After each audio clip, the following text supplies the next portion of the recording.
ನಾನು ಹೋಗಾದ್ಮೇಲೆ ಇಷ್ಟೆಲ್ಲ ಆಯ್ತಾ?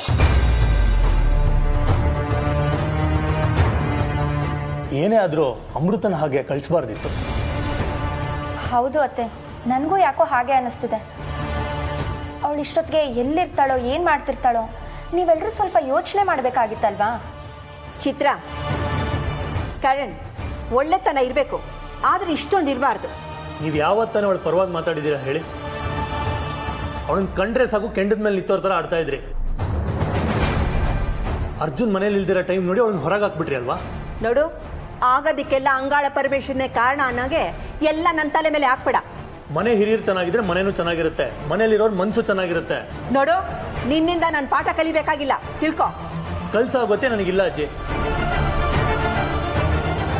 ಅಲ್ಲ, ಅಷ್ಟು ನೊಂದ್ಕೊಂಡು ಬೇಡ್ಕೊಂಡು ಅಮೃತ ಮನೆಯಿಂದ ಹೊರಗೆ ಹೋಗಿದ್ದಾಳೆ. ಅಲ್ಲ, ನಾನು ಒಂದು ಹೆಣ್ಣು ಇನ್ನೊಂದು ಹೆಣ್ಣಿಗೆ ಮನ್ಸಿಗೆ ನೋವು ಕೊಡಬಾರ್ದು ಅಂತ ನಿಮ್ಮ ಮನ್ಸಿಗೆ ಬರಲೇ ಇಲ್ವಾ? ನೀನೊಬ್ಬ ಬಾಕಿ ಇದೆ ನನ್ನ ಬಗ್ಗೆ ಮಾತಾಡೋದಕ್ಕೆ. ಕರಣ್, ನಿನ್ನ ಹತ್ರ ಒಂದು ವಿಷಯ ಹೇಳಬೇಕು. ಏನಮ್ಮ ಅದು? ಅಮೃತನ್ನ ಇವರೆಲ್ಲ ಸೇರಿಕೊಂಡು ಹೊರಗೆ ಹಾಕಿರೋ ವಿಷಯನ ನಾನು ಅವನಿಗೆ ಹೇಳಿದ್ರು ಸಹ ಅವನದನ್ನು ಮರ್ತಿದ್ದಾನೆ. ಅಮೃತ ಅವಳಾಗವಳೆ ಆಚೆ ಹೋಗಿದ್ದಾಳೆ ಅನ್ನೋದು ಅವನ ಮನಸ್ಸಲ್ಲಿದೆ. ಅದು ಹಾಗೆ ಇದು ಬಿಡಲಿ. ನೀನಾಗಲಿ ಚಿತ್ರ ಆಗಲಿ ಅದ್ರ ಬಗ್ಗೆ ಹೆಚ್ಚಾಗಿ ಚರ್ಚೆ ಮಾಡೋಕ್ಕೆ ಹೋಗಬೇಡಿ. ಸರಿ ಅಮ್ಮ, ಆದರೆ ಮರ್ತಿದ್ದಾನೆ ಅಂದ್ರಲ್ಲ, ಹೇಗೆ? ಯಾಕೋ ಈ ನಡುವೆ ತುಂಬ ವಿಚಿತ್ರವಾಗಿ ವರ್ತಿಸ್ತಾ ಇದ್ದಾನೆ ಕಣೋ. ಅಂದರೆ ಅಮೃತ ತನ್ನ ಪಕ್ಕದಲ್ಲೇ ಇದ್ದಾಳೆ ಅನ್ನೋ ಭ್ರಮೇಲಿ ಒಬ್ಬೊಬ್ಬನೇ ಮಾತಾಡ್ಕೋತಾ ಇರ್ತಾನೆ. ಅಲ್ಲಮ್ಮ, ಅರ್ಜುನ್ ಅಮೃತನ ಹುಡುಕೋ ಪ್ರಯತ್ನನೇ ಮಾಡಲಿಲ್ವಾ? ಮಾಡದೇ ಇರ್ತಾನ ಹೇಳು? ಅವನ ಅಮೃತನ ಎಷ್ಟು ಪ್ರೀತಿಸ್ತಾನೆ ಅಂತ ನಿನಗೆ ಗೊತ್ತು. ಹುಡುಕ್ದೇ ಇರೋ ಜಾಗ ಇಲ್ಲ, ಕೇಳದೇ ಇರೋ ಜನ ಇಲ್ಲ. ಆದರೂ ಅವನಿಗೆ ಅಮೃತ ಸಿಕ್ಕಿಲ್ಲ ಕಣು. ಅಲ್ಲಮ್ಮ, ಇದು ಹೀಗೆ ಆದರೆ ಅರ್ಜುನ್ ನಾರ್ಮಲ್ ಕಂಡೀಷನಿಗೆ ಬರೋದು ಹೇಗೆ? ಇದಕ್ಕೆ ಪರಿಹಾರ ಹೇಗೆ? ಅವನು ಮೊದಲಿನ ಥರ ಆಗೋದಕ್ಕೆ ಶಾಸ್ತ್ರಿಗಳು ಒಂದೇ ಒಂದು ಪರಿಹಾರ ಹೇಳಿದ್ದಾರೆ. ಏನಮ್ಮ ಅದು? ಅರ್ಜುನ್ಗೆ ಇನ್ನೊಂದು ಮದುವೆ ಮಾಡೋದು.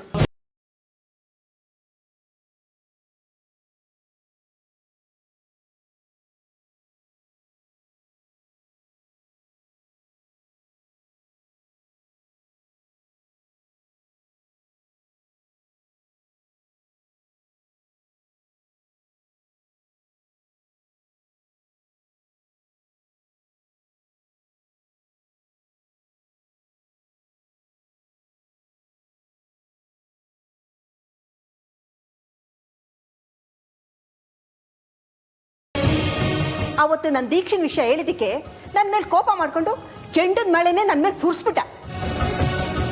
ಗೊತ್ತು, ಆದರೆ ಅವ್ನು ಮೊದಲಿನ ಥರ ಆಗಬೇಕು ಅಂದರೆ ಇನ್ನೊಂದು ಮದುವೆ ಆಗಲೇಬೇಕು ಅಂತ ಶಾಸ್ತ್ರಿಗಳು ಹೇಳಿದ್ದಾರೆ. ಇದೊಂದೇ ಪರಿಹಾರ. ಅಪ್ಪ.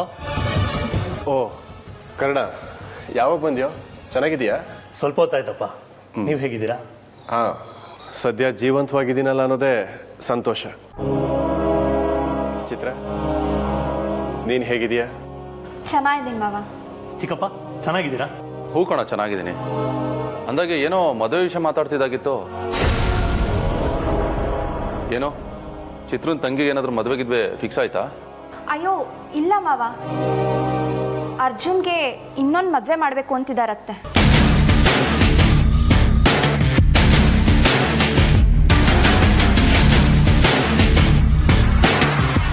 ಹೇಮಾ, ನಿನಗೆ ತಲೆಗೆಲೆ ಕೆಟ್ಟಿದ್ಯಾ? ಇದೆಲ್ಲ ಆಗೋ ಮಾತಲ್ಲ, ತಪ್ಪುಗೆ. ಯಾಕಾಗೋದಿಲ್ಲ? ಅಯ್ಯೋ ಅದಕ್ಕೆ ಅರ್ಜುನ್ ನಾಗಯೋಧ, ಅವನನ್ನ ಇಷ್ಟು ದಿನ ನಮ್ಮ ಮನೇಲಿ ಇಟ್ಕೊಂಡಿದ್ದೆ ದೊಡ್ಡ ವಿಷಯ. ಅಂಥದ್ರಲ್ಲಿ ಇನ್ನೊಂದು ಮದುವೆ ಮಾಡೋಕೆ ಹೋದರೆ ಹೆಣ್ಣಾರು ಕೊಡ್ತಾರೆ? ನೋಡಿ, ನಾನು ಹೇಳ್ತಾ ಇರೋದು ನಿಮ್ಮ ಒಳ್ಳೇದಕ್ಕೆ. ಅವನು ಮದುವೆ ಆಗೋದ್ರಿಂದ ನಮಗೇನು ಒಳ್ಳೇದಾಗುತ್ತೆ? ಅವನು ಸಾಮಾನ್ಯ ಹೆಣ್ಣಿನ ಜೊತೆ ಮದುವೆ ಆದರೆ ಅವನಲ್ಲಿರೋ ನಾಗಯೋಧನ ಶಕ್ತಿ ಹೋಗುತ್ತೆ, ಮತ್ತು ಸುಪ್ತವಾಗಿರೋ ನಾಗ ಅಂಶನೂ ಹೋಗುತ್ತೆ. ಇದನ್ನು ಯಾರು ಹೇಳಿದ್ರು ನಿನಗೆ?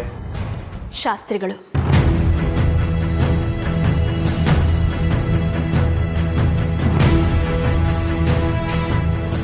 ಏನೇ ಅಡ್ಡಿ ಆತಂಕ ಬಂದ್ರು, ಯಾರೇ ಎದುರು ನಿಂತರೂ ನಾನು ನನ್ನ ಮಗನಿಗೆ ಇನ್ನೊಂದು ಮದುವೆ ಮಾಡೇ ಮಾಡ್ತೀನಿ. ನನಗೆ ನನ್ನ ಮಗ ಸಾಮಾನ್ಯ ಮನುಷ್ಯ ಆಗೋದಷ್ಟೇ ಮುಖ್ಯ. ಯಾರಾದರೂ ಇದಕ್ಕೆ ಅಡ್ಡಿಪಡಿಸಿದ್ರೆ ನಾನು ಸುಮ್ಮನೆ ಇರೋದಿಲ್ಲ.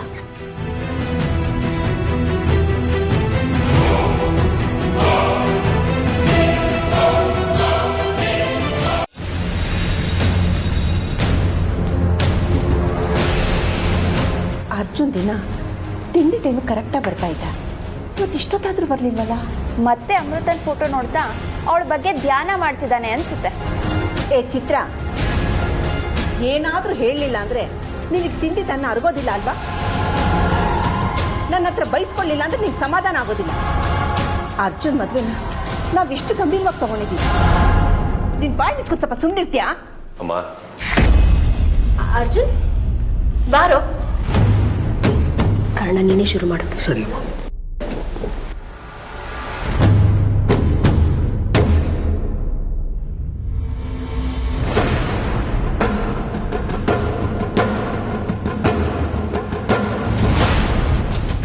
ಅರ್ಜುನ್, ಯಾಕೋ ತಿಂಡಿಗೆ ಲೇಟಾಗಿ ಬಂದೆ? ಅಮ್ಮ, ನಿಜ ಹೇಳಬೇಕು ಅಂದರೆ ಈ ತಿಂಡಿ ತಿನ್ನೋದಕ್ಕೆ, ಊಟ ಮಾಡೋದಕ್ಕೆ ಯಾವುದಕ್ಕೂ ನನಗೆ ಮನಸ್ಸಿಲ್ಲ.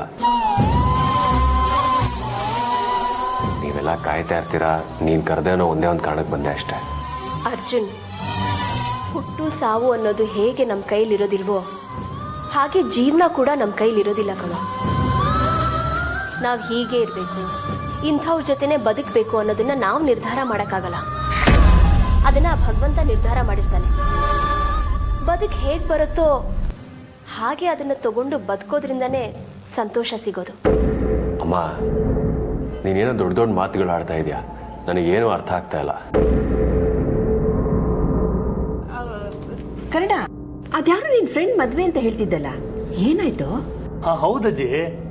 ಹಾಂ, ನಿನಗೆ ನನ್ನ ಕ್ಲೋಸ್ ಫ್ರೆಂಡ್ ಸುರೇಶ್ ಗೊತ್ತು ತಾನೆ? ಯಾರೋ ಅವನು? ಅದೇ ಅರ್ಜುನ್, ಕಾಲೇಜ್ ಡೇಸಲ್ಲಿ ನಮ್ಮ ಜೊತೆ ಕ್ರಿಕೆಟ್ ಆಡ್ತಿದ್ದ.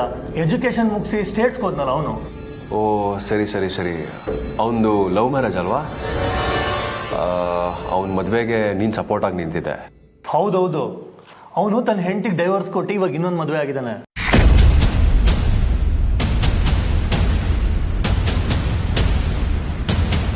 ಪ್ರೀತಿಸಿದವ್ರನ್ನ ಅಷ್ಟು ಬೇಗ ಮರೆತು ಇನ್ನೊಂದು ಮದುವೆ ಹೇಗೋ ಆಗೋದಕ್ಕೆ ಸಾಧ್ಯ ಅಣ್ಣ? ಭಾವನೆಗಳು, ಭಾವಗಳು ಅನ್ನೋ ಬಂಧನದಲ್ಲಿ ಬದುಕೋದಲ್ಲ ಕಣೋ ಜೀವನ ಅಂದರೆ. ಪ್ರಾಕ್ಟಿಕಲ್ ಆಗಿ ಥಿಂಕ್ ಮಾಡಿ ಅದರಂತೆ ನಡೆಯೋದೇ ಜೀವನ. ಹೆಂಡತಿ ಸತ್ತು ತಿಂಗಳಲ್ಲ, 11ನೇ ದಿನ ಕಾರ್ಯ ಮುಗಿಯೋದೊಳಗಡೆ ಮದುವೆ ಆಗಿರೋ ಉದಾಹರಣೆಗಳು ಬೇಕಾದಷ್ಟಿದೆ. ಅಷ್ಟೇ ಯಾಕಜ್ಜಿ, ಎರಡೇನು 3 ಮದುವೆ ಆಗಿರೋರು ರಾಜಾರೋಷವಾಗಿ ಬದುಕ್ತಾ ಇದ್ದಾರೆ. ಈ ಕಾಲದಲ್ಲಿ ಅದು ಕ್ರೈಮು ಅಲ್ಲ, ಅವರೊಬ್ಳು ಕ್ರಿಮಿನಲ್ಗಳು ಅಲ್ಲ. ನೋಡಿ, ನೀವೆಲ್ಲ ಏನು ಹೇಳಬೇಕು ಅಂತಿದ್ದೀರಾ ಅದನ್ನ ಡೈರೆಕ್ಟಾಗಿ ಹೇಳಿ. ಅದನ್ನ ಬಿಟ್ಟು ಈ ರೀತಿ ಸುತ್ತಿ ಬಳಸಿ ಮಾತಾಡೋದ್ರಿಂದ ನಿಮ್ಮ ಟೈಮು ವೇಸ್ಟು, ನನ್ನ ಟೈಮು ವೇಸ್ಟು. ಅರ್ಜುನ್, ಇಲ್ಲಿ ನೋಡು, ನೀನು ಯಾಕೆ ಎಲ್ಲನೂ ಮರೆತು ಇನ್ನೊಂದು ಮದುವೆ ಆಗಬಾರ್ದು? ಅಮ್ಮ,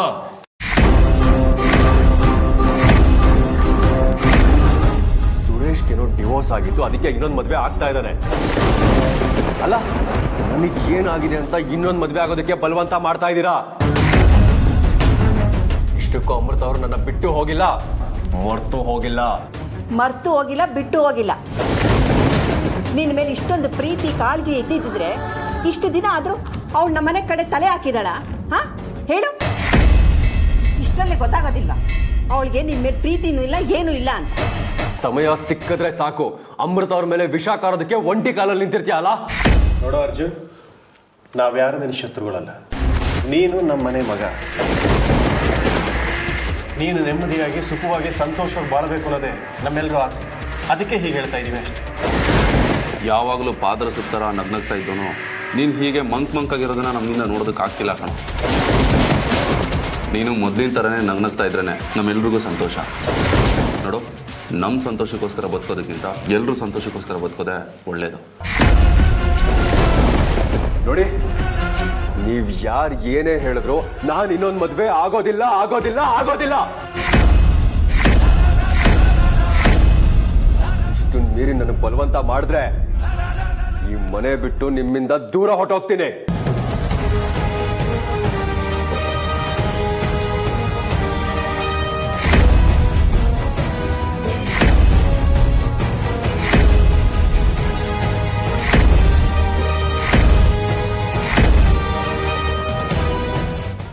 ಸಂಕಟಗಳು 100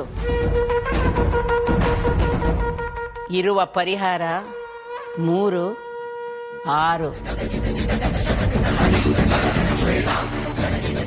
ಅಮೃತ, ನಿನ್ನ ತಾಳಿಗೆ ಕಂಟಕ ಇದೆ. ನೀನು ವ್ರತ ಮಾಡು ಅಂತ ಹೇಳಿದ್ದೆ ತಾನೆ? ಹೌದಮ್ಮ. ಮತ್ಯಾಕ್ ಮಾಡ್ದೆ ಸುಮ್ನಿದೀಯಾ?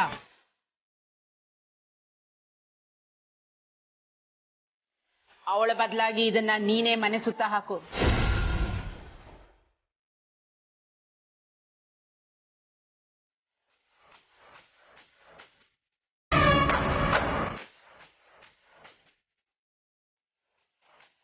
ಅಮ್ಮ, ಯಾಕೋ ಮನ್ಸರಿ ಇಲ್ಲ. ಇನ್ನೆರಡು ದಿನ ಬಿಟ್ಟು ನೀವು ಹೇಳಿದ ವ್ರತನ ನಾನು ಮಾಡ್ತೀನಿ. ನಾನು ನಿನಗೆ ಕಾಯಬಹುದು, ಆದ್ರೆ ಕಾಲ ನಿನಗೆ ಕಾಯುತ್ತಾ? ನಿನಗೆ ಒಳ್ಳೇದಾಗಬೇಕು ಅನ್ನೋದಾದ್ರೆ ಇವತ್ತೇ ಆ ವ್ರತ ಶುರು ಮಾಡು. ಇವತ್ತು ಮುಹೂರ್ತ ಚೆನ್ನಾಗಿದೆ. ಇವತ್ತು ಬಿಟ್ಟು ಇನ್ಯಾವತ್ತೇ ಈ ವ್ರತ ಮಾಡಿದ್ರೂ ಸಹ ಆ ನಿನ್ನ ವ್ರತ ವ್ಯರ್ಥ ಆಗುತ್ತೆ.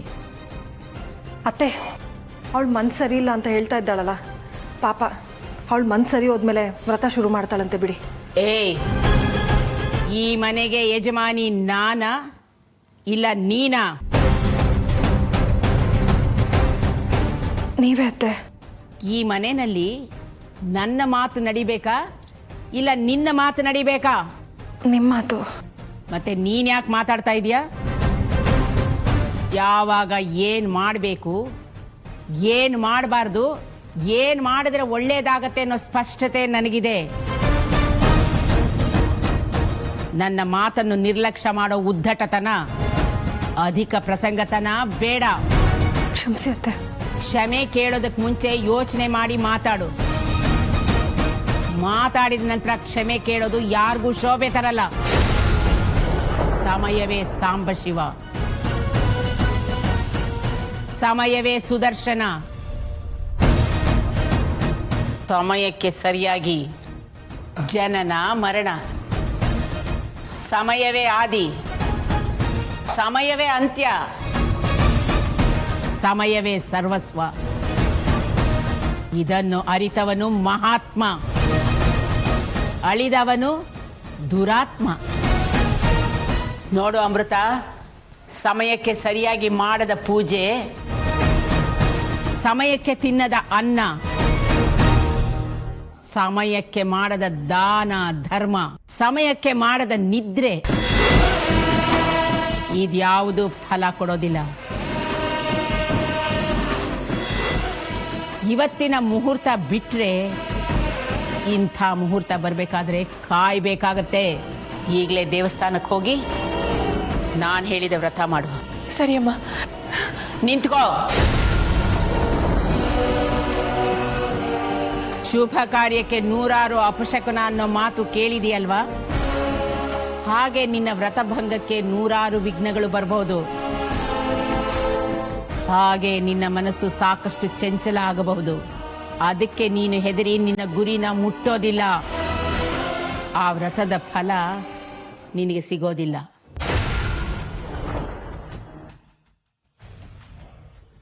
ಇಲ್ಲ, ನನ್ನ ಮನಸ್ಸನ್ನ ಹಿಡಿತದಲ್ಲಿ ಇಟ್ಕೊಂಡು ನಾನು ವ್ರತ ಮಾಡ್ತೀನಿ ಅಮ್ಮ.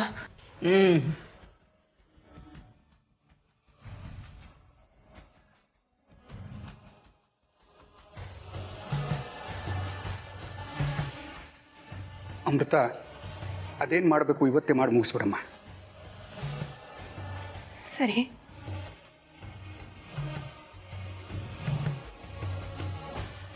ಅಂಕೆ ಶಂಕೆಗಳ ಸಂಕೋಲೆ, ಅಡ್ಡಿ ಆತಂಕಗಳ ಸುಂದರ ಬಲೆ, ಕಣ್ಣಿಗೆ ಕಂಡರೂ ಕಾಯಕ್ಕೆ ಅರ್ಥವಾಗದ ನೆಲೆ, ಕಾಯುವನೊಬ್ಬನೇ ಆ ಕಾಗಿ ನೆಲೆ.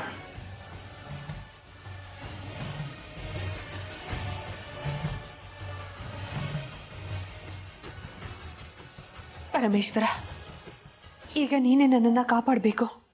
ನಾನೀಗ ಹೇಗೆ ಹೊರಗಡೆ ಹೋಗಲಿ? ಆ ಅಕ್ಕಿ ಕಾಳನ್ನ ನಾನು ದಾಟಿ ಹೋಗಬೇಕು. ಅದನ್ನು ದಾಟೋ ಶಕ್ತಿ ನನ್ನಲ್ಲಿದೆಯಾ? ಅಮೃತ, ನಾನು ಹೇಳಿದ್ನಲ್ಲ, ಇನ್ನೂ ಯಾಕೆ ಇಲ್ಲೇ ನಿಂತಿದೀಯಾ? ಮುಹೂರ್ತ ಮೀರೋದಕ್ಕೆ ಮುಂಚೆ ವ್ರತನ ಶುರು ಮಾಡಬೇಕು. ಹೋಗೋ. ಹಾಂ ಅಮ್ಮ, ಹೋಗ್ತೀನಿ.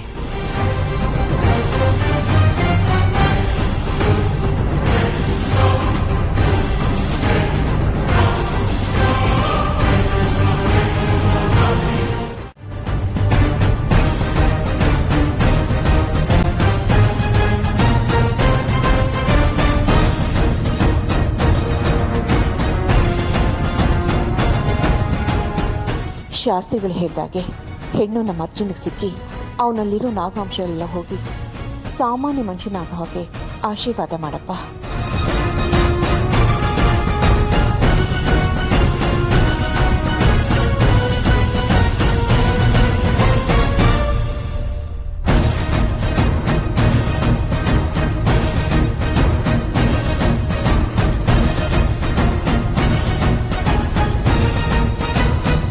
ಅರ್ಚನೆ ಇದೆಯೇನಮ್ಮ? ಹೌದು ಪುರೋಹಿತ್ರೆ. ಹೆಸರು, ಗೋತ್ರ, ನಕ್ಷತ್ರ ಹೇಳಿ. ಅರ್ಜುನ್.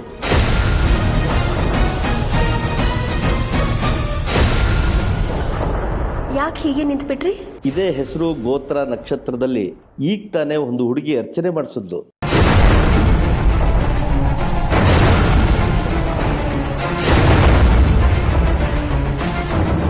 ಆ ಹುಡುಗಿ ಎಲ್ಲಿ? ಹೊರಗಡೆ ಹೋದ್ರ.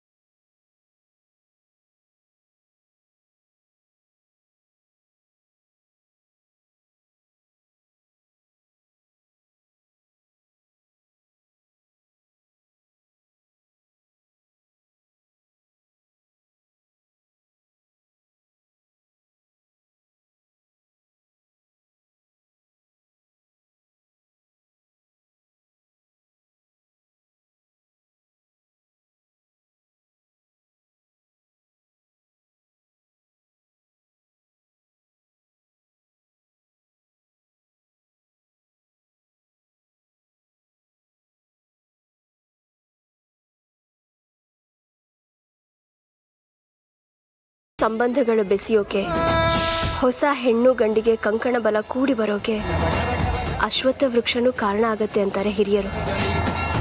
ನಾನು ಹೋಗಿ ಅಶ್ವತ್ಥ ವೃಕ್ಷನ ಬೇಡ್ಕೋತೀನಿ.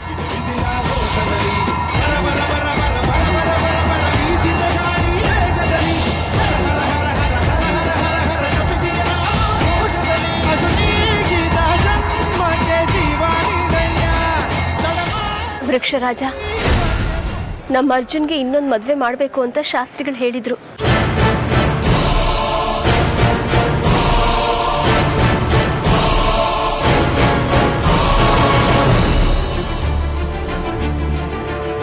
ಶಾಸ್ತ್ರಿಗಳು ನನ್ನ ಅರ್ಜುನ್ ಅವ್ರಿಗೆ ಇನ್ನೊಂದು ಮದುವೆ ಮಾಡೋದು ಕೇಳಿದಾರ?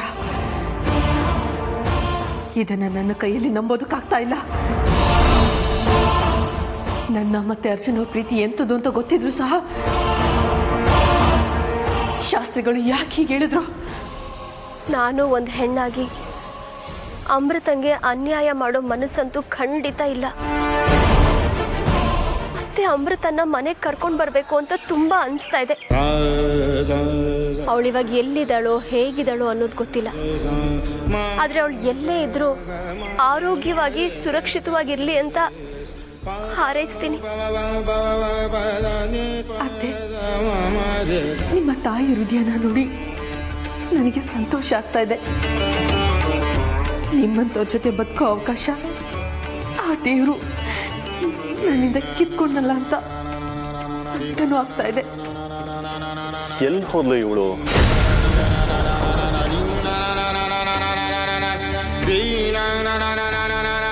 ಹೇಮಾ, ಹಾ ಬಂದೆ.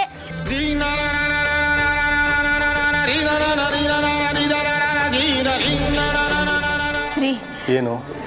ನನಗೆ ನಮ್ಮ ಅರ್ಜುನ್ಗೆ ಮರು ಮದುವೆ ಮಾಡೋದಕ್ಕಿಂತ ಅಮೃತನ್ನೇ ಹುಡುಕಿ ಮನೆ ಕರ್ಕೊಂಡ್ಬರೋದು ವಾಸಿ ಅಂತ ಅನಿಸ್ತಾ ಇದೆ. ಹೇಮಾ, ಹಾಡಿದ್ದೆ ಹಾಡೋ ಕಿಸ್ಬೈ ದಾಸನಾಗೆ ಎಲ್ಲ ಗೊತ್ತಿದ್ದು ಏನು ಹೇಳ್ತಿದ್ದೆ ನೀನು? ಏನಾಗಿದೆ ನಿನಗೆ? ಅಮೃತ ನಮ್ಮ ವಂಶದ ವೈರಿ. ನನ್ನನ್ನ, ರುದ್ರನ ಮತ್ತೆ ಅಮ್ಮನ ಸಮಾಧಿ ಕಟ್ಟಬೇಕು ಅಂತ ನೋಡ್ತಾಳೆ. ಆ ವಿಷಯ ಗೊತ್ತಿದ್ದು ಅವಳ ಪರವಾಗಿ ನಿಂತಿದ್ದೆ ನೀನು. ಅವತ್ತು ನಾನು ರುದ್ರ ನಿನ್ನ ಮಾತು ಕೇಳಿ ತಪ್ಪು ಮಾಡಿಬಿಟ್ವಿ ಅಂತ ಅನ್ನಿಸ್ತಾ ಇದೆ ನನಗೆ. ಅವತ್ತೇ ಅವಳನ್ನ ಮುಗಿಸಿ ನೀರು ನೆರಳಿಲ್ದಿರೋ ಜಾಗಕ್ಕೆ ಅವಳ ಶವನ ಬಿಸಾಕ್ಬೇಕಾಗಿತ್ತು. ಇವತ್ತು ಅವಳ ಅದೃಷ್ಟ ಕೆಟ್ಟು ನಮ್ಮ ಕಣ್ಣಿಗೆ ಏನಾದ್ರು ಬಿದ್ಲು ಅಂತಂದ್ರೆ ಇಲ್ಲೇ ಅವಳ ಸಮಾಧಿ ಕಟ್ಟು ಮುಗಿಸ್ಬಿಡ್ತೀನಿ.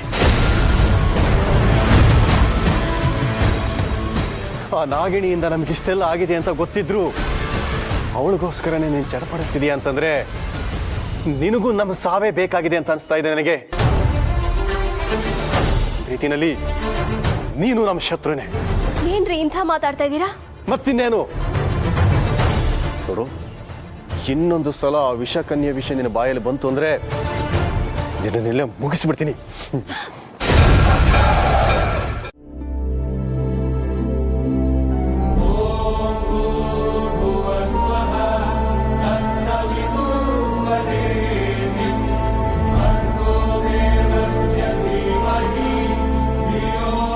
ಹೌದು ಹೇಮ, ನೀನು ಹೇಳ್ತಿರೋದು ಸರಿ ಅನಿಸ್ತಾ ಇದೆ. ಬನ್ನಿ ಹೋಗಿ ಮಾತಾಡ್ಸೋಣ.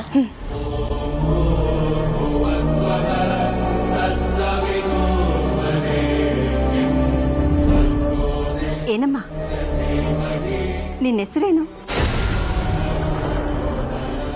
ಏನಮ್ಮ, ನಿನ್ನೆ ಕೇಳ್ತಾ ಇರೋದು ನಿನ್ನ ಹೆಸರೇನು ಅಂತ.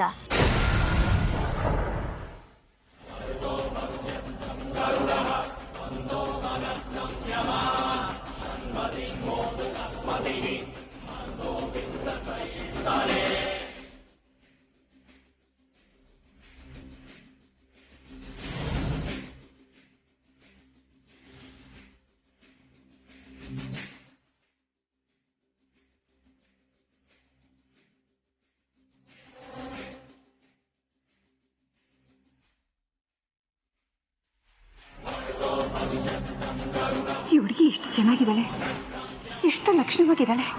ನನ್ನ ಮೊಮ್ಮಗನಿಗೆ ಏನು ಮಾಡಿಸಿ ಜೋಡಿ ಅಂತ ನನ್ನ ಮನಸ್ಸು ಹೇಳ್ತಾ ಇದೆ. ನನಗೂ ಹಾಗೆ ಅನಿಸ್ತಾ ಇದೆ ಅತ್ತೆಮ್ಮ.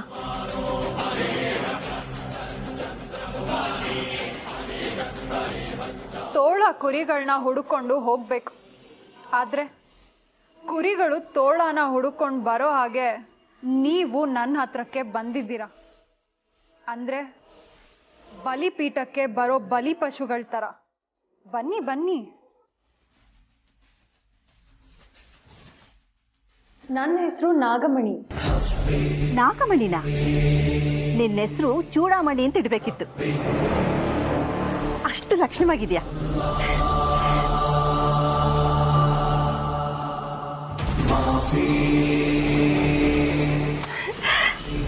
ಅಲ್ವಾ ಹೇಮ? ಹೌದು ಅತ್ತೆಮ್ಮ. ಯಾಕಮ್ಮ ಒಬ್ಳೆ ಕೂತಿದ್ಯಾ? ಹಿಂದೆ ಮುಂದೆ ಯಾರು ಇಲ್ಲದೆ ಇರೋರು ಒಬ್ಳೆ ಇರ್ಬೇಕಲ್ವಾ? ಅಂದ್ರೆ ನಿನ್ಗೆ ತಂದೆ ತಾಯಿ ಬಂಧು ಬಳಗ ಯಾರು ಇಲ್ವಾ? ಯಾರೂ ಇಲ್ಲ. ಯಾರು ಇಲ್ಲ ಅಂತ ಯಾಕೆ ಅಂದ್ಕೊಳ್ತೀಯ? ನಮ್ಮನ್ನೇ ನಿನ್ನ ಬಂಧು ಬಳಗ ಅಂತ ಅಂದ್ಕೋ. ನೀವೆಲ್ಲ ಯಾರು ಅಂತಾನೆ ನನಗೆ ಗೊತ್ತಿಲ್ಲ. ನಾನು ಇದೇ ಮೊದಲು ನಿಮ್ಮನ್ನ ನೋಡ್ತಾ ಇರೋದು. ನಿಮ್ಮನ್ನೆಲ್ಲ ನಾ ಹೇಗೆ ನಂಬಲಿ? ಅಯ್ಯೋ ನನ್ನ ತಾಯಿ, ಮನುಷ್ಯನ್ ನಮ್ದೆ ಮರಗಳನ್ನ ನಂಬಕ್ಕಾಗತ್ತಾ? ಏನೋ ನಾನು ನಿಮಗೆ ತುಂಬಾ ಹತ್ರದವಳು ಅನ್ನೋ ತರ ಮಾತಾಡ್ತಾ ಇದ್ದೀರಾ. ನೀನು ಯಾವಾಗ ನಮ್ಮ ಕಣ್ಣಿಗೆ ಬಿದ್ಯೋ ಆಗ್ಲೇ ನಮಗೆ ಹತ್ರ ಆಗಿ ನಮ್ಮ ಮನ್ಸಿನಲ್ಲಿ ಕೂತ್ಕೊಂಡ್ಬಿಟ್ಟೆ. ನೀವ್ ಆಡ್ತಾ ಇರೋ ಮಾತನ್ನ ಕೇಳ್ತಾ ಇದ್ರೆ ನನ್ನ ಮಾಯಾ ಶಕ್ತಿ ಮಾಯಾಜಾಲ ನಿಮ್ಮ ಮನಸ್ಸನ್ನ ಹೇಗೆ ಆವರಿಸಿದೆ ಅನ್ನೋದು ಗೊತ್ತಾಗ್ತಾ ಇದೆ. ಬಲಿ ಕೊಡೋದಕ್ಕೆ ಮುಂಚೆ ಕುರಿಗಳನ್ನ ಕುರುಬ ಹೀಗೆ ಕೊಪ್ಸೋದು.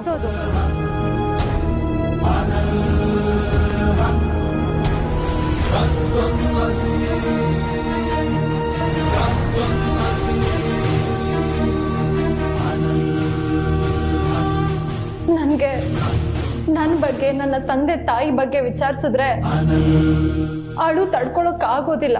ನೋಡು, ಹೆಣ್ಣು ಈ ಸಮಾಜದಲ್ಲಿ ಒಂಟಿಯಾಗಿರೋದು ಕಷ್ಟ. ನಿನ್ಗೆ ಯಾವುದೇ ಅಪಾಯ ಬರಬಾರ್ದು.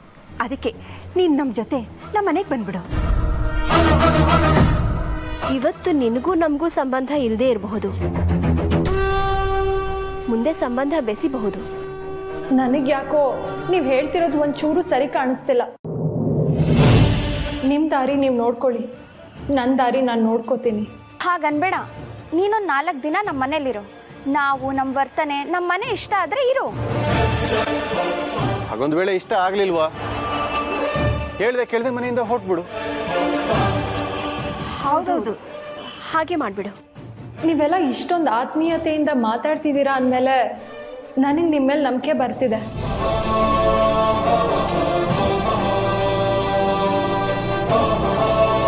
ನೀವೆಲ್ಲ ಇಷ್ಟೊಂದು ಬಲವಂತ ಮಾಡ್ತಿರೋದಕ್ಕೆ ನಾನು ನಿಮ್ಮ ಮನೆಗೆ ಬರ್ತೀನಿ. ಒಂದು ವೇಳೆ ನನಗೆ ಯಾವುದು ಸರಿ ಕಾಣಿಸ್ಲಿಲ್ಲ ಅಂದರೆ ನಾನು ನನ್ನ ದಾರಿ ನೋಡ್ಕೋತೀನಿ. ಆಯ್ತಮ್ಮ, ಹಾಗೆ ಮಾಡಿಬಿಡು. ಅಂದ್ಕೊಂಡಿದ್ದು ಒಂದು ಮೆಟ್ಟಲ್ನ ಹತ್ತಿದ್ದೀನಿ. ಇನ್ನ ಹತ್ತೋಕೆ ಬಾಕಿ ಇರೋದು ಸುಖದ ಸೋಪಾನ ಮಾತ್ರ. ನನ್ನ ಕೈ ಚಳಕ, ನನ್ನ ಮಾಯಾ ಶಕ್ತಿಯ ಮಸಲತ್ತಿಗೆ ಬೆಂಕಿ ಮುಂದೆ ಬರೋ ಪತಂಗಗಳ ತರ ಬಂದಿದ್ದೀರಾ. ನಿಮಗೆ ಮುಂದೆ ಇದೆ